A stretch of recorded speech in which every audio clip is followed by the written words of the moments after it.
I have what I need. I have a nice house out in the middle of the woods. It's nice and quiet, and I'm very content with what I have. I bought a Gibson Les Paul, which was like my bucket list. That's all I ever wanted since I was a kid, was a real Gibson Les Paul. So once I bought that thing, I pretty much felt like I peaked. I haven't really wanted to buy anything since then.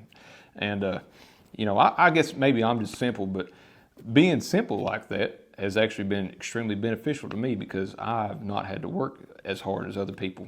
I know guys that have no choice whatsoever but to be gone all the time. I've seen guys on the job, and whenever I was up in Lima, he was 72 years old.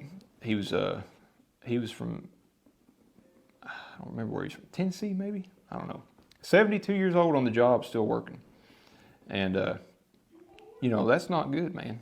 If I'm 72, the last thing I want to be doing is welding. I mean, at that point, probably won't even be able to see that good. I'm going to be struggling. But, you know, people are put in situations like that. If you go through 3 or 4 divorces and then all of a sudden you don't have a retirement, what are you going to do? You just got to keep working. Well, this guy was 72 then. It's been 5 years. My buddy texted me the other day. He said, "You'll never believe who I'm working with." Same dude.